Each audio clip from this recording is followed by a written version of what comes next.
मौसम की स्थिति में कई अनुकूल परिवर्तन हुए हैं। इन परिवर्तनों के अनुसार ही प्रकृति ने पुंगनुर की प्रकृति को मेरे हाथों से डिजाइन किया है। पुंगनुर, हम अपार्टमेंट कल्चर की ओर बढ़ गए हैं। जी हाँ, अपार्टमेंट में भी पहले लायक हम एडवांस हो हो गए हैं। मैं गर्व से कहता हूँ कि ऐसी गाय की प्रकृति मुझसे बनवाई गई है। सर, पुंगनुर गायों के बारे में, उनके अनुशासन, जैव विविधता की स्थिति, मतलब सर ये धूप बारिश इन सबको कैसे झेलती हैं सर? इसका स्वभाव किसी भी मौसम की स्थिति को सहन करने के लिए तैयार है। क्या ये पुंगनुर गाय? किसी भी मौसम में। और बाकी आम गाय? हम अभी पुंगनुर पर बात कर रहे हैं। इस पुंगनुर गाय की शक्ति और दूसरी गायों में बहुत अंतर है, क्योंकि मैंने देखा कि एक पुंगनुर गाय, आपकी पुंगनुर गाय, एक ओंगोल गाय और एक जर्सी गाय को 4-5 दिन बिना खाना दिए बांधकर वे सब कमजोर हो जाती हैं और पुंगनुर गाय मजबूत रहती है। वाह, बहुत बढ़िया। पहला पॉइंट। दूसरा, अनुशासन। जैसा मैंने कहा, यह इंसानों के लिए डिजाइन किया गया है प्रकृति द्वारा। जैसे हमारे रिश्ते होते हैं, मैं दिल से कह रहा हूँ, प्रैक्टिकल बात बता रहा हूँ, आप मेरे किसी भी स्टाफ से पूछ सकते हैं, कोई इस पर यकीन नहीं करेगा। अच्छा।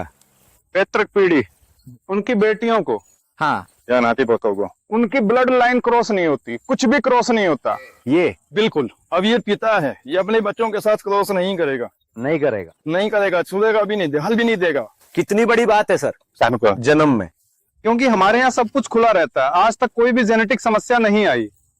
नहीं हुई? नहीं, बिल्कुल नहीं। जेनेटिक रोग कह सकते हैं मेरे पास पुंगनुर है, लेकिन वो किसी के भी साथ, तो वो मूल ब्लड लाइन नहीं है। आपके मूल ब्लड लाइन हमेशा असली ही रहेगी।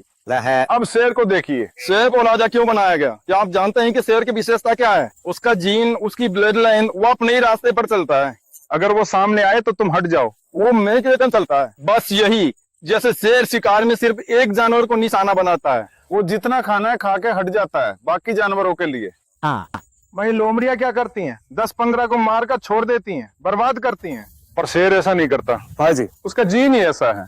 अच्छा। पुंगनुर गाय का जीन भी ऐसा ही है। देखे, इसका अनुशासन भी बिल्कुल सही होता है। अब रात में हम कहीं भी हों, शादी के बाद पति पत्नी साथ रहते हैं। सच में? हाँ। यहाँ अगर अंकुल आए तो हमारी भाषा ये समझती हैं। इनकी भाषा हमें समझ में आती है, साफ सुथरी होती है, लेकिन गोबर में नहीं लौटती, गंदगी नहीं करती, नुकसान नहीं। सिंह बंधी हुई गायें अनुशासन में रहती हैं, छिपकर हमला नहीं करती। अगर ऐसी विशेषता है तो शुद्ध ब्लड लाइन नहीं है। ये कहना मुश्किल है कि इंसानों में नैतिक नियम है या नहीं, लेकिन जातियां और दुश्मनियां जरूर है। लेकिन पुंगनुर गाय में नैतिक नियम, अनुशासन, तरीका और सावधानी जैसे गुण जुड़े हुए हैं, ऐसा डॉक्टर साहब बता रहे हैं। इनमें जो माँ, पिता, बच्चे और उनके बच्चे होते हैं, उस परिवार के मुखिया यानी बैल का बाकी बेटियों या बहनों जैसी गायों के साथ मिलन नहीं होता। ये पुंगनुर नस्ल की गाय की नैतिकता का प्रमाण है, ऐसा बताया जा रहा है। ये सारी बातें उन्होंने गहराई से शोध करके देखी हैं और बता रहे हैं। प्रत्येक गाय और बैल एक जोड़े के रूप में एक ही स्थान पर आराम करते हैं, एक जोड़े के रूप में रहते हैं और अपने बच्चों के साथ ही रहते हैं। डॉक्टर साहब बता रहे हैं ये बातें हमारे लिए नहीं है। मतलब हम तो सोचते थे कि सभी गाय एक जैसी होती हैं, लेकिन डॉक्टर साहब बता रहे हैं कि पुंगनुर गाय दुनिया में खास है। हाँ, तो यहाँ ये कह सकते हैं जी, ये जो हमने बात की ना इस अनुशासन के बारे में। जी सर। दूसरे मान सकते हैं या नहीं? ये सही है, वे नहीं मानेंगे क्योंकि उनके पास असल नहीं है। हाँ जी। ये सिर्फ मूल ब्लड लाइन में ही होता है। अब मूल ब्लड लाइन की बात करें तो बाहर बाजार में जो 99.9% हैं वे असली नहीं हैं। उनके पास कहां से आया? मतलब ओंगोल गायों से, कोंडा गायों से या बोनी गायों से पैदा हुई गायें असली कैसे हो सकती हैं?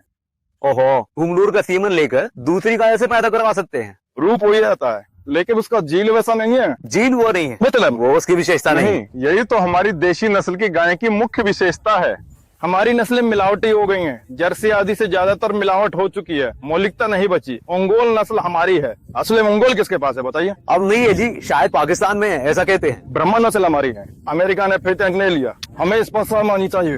ओ, ब्राह्मण नस्ल हमारी है, ब्रिटिश ने पेटेंट ले लिया, उनके पास ब्राह्मण है क्या? हाँ, तो इस पर हमें कितनी शर्म आनी चाहिए? तो सर पुंगनुर नस्ल का क्या हम पैदा नहीं कर पा रहे हैं सर, ये कितनी शर्म की बात है। हम अपनी नस्ल को बचा नहीं पा रहे हैं, हर चीज में मिलावट हो रही है।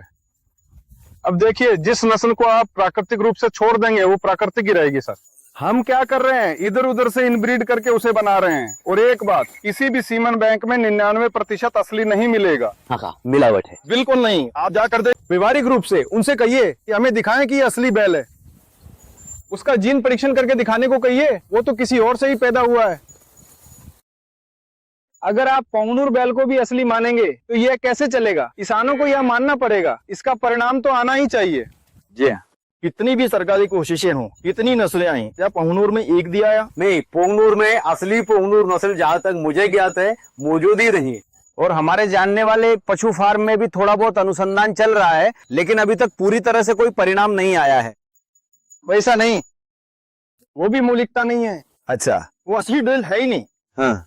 वो असली बैल है ही नहीं, लेकिन इसे पोंगनूर कहते हैं, वो जानकारी नहीं रखते हैं।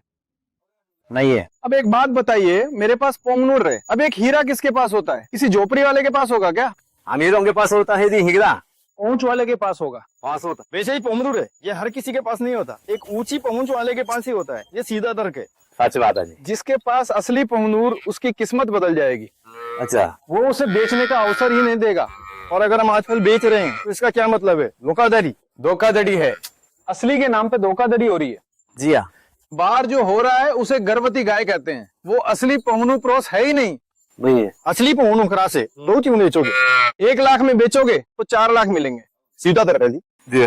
फिर भी यदि कोई बेच रहा है तो वो बस इधर उधर के पहाड़ी गाय ही है। आप कह सकते हैं कि आप इतना सब बता रहे हैं तो आप क्यों बेच रहे हैं? मैं लोगों को देने के संकल्प के साथ आगे आया हूँ। जी हाँ। अब मेरे पास कितनी है जी? 750 है।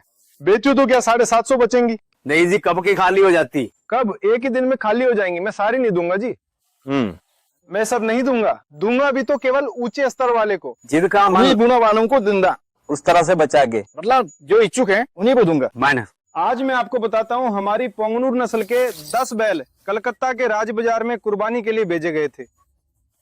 अच्छा।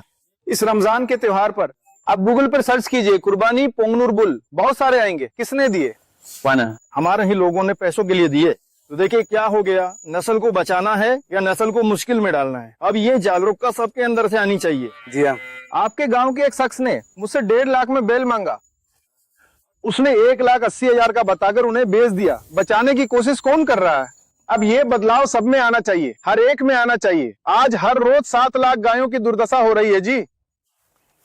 किसान, तुम क्यों बेचते हो 30,000 50,000 में? डिफेक्टिव वालों को क्यों बेचते हो? तुम्हें पैसे चाहिए इसलिए तुम दे रहे हो। हमारी नस्ल का क्या हो रहा है, समझ आ रहा है? खत्म होती जा रही है जी। ऐसी तो हमने बर्बाद कर दिया ना। हमारे पास कौन सी असली नस्ल बची है? नहीं बची है जी। एक भी नहीं। ऐसे ही रहा तो भविष्य की पीढ़ियों को गाय दिखेंगे भी नहीं। हमारे पास असली नस्ल होती तो आज यहाँ आते ही नहीं। असली पोंगनूर गाय आपके पास है, इसीलिए आज हम आए हैं। डॉक्टर साहब की इस पीड़ा को हमें दिल से समझना चाहिए। उनकी इस तकलीफ को हम अपनी आंखों से महसूस कर रहे हैं। ऐसे नंदनवन और बनाने के लिए अगर ज्यादा लोग सामने आते हैं तो वो अपना पूरा सहयोग देंगे। डॉक्टर साहब हमें बता रहे हैं कि यदि कोई व्यक्ति गायों को पालकर उनकी पीढ़ी की रक्षा करता है तो वे उन सभी को सहयोग देंगे। साथ ही सरकार द्वारा चलाई जा रही कई योजनाओं को भी लोगों तक पहुंचाकर इस नस्ल को आगे बढ़ाने में मदद करेंगे।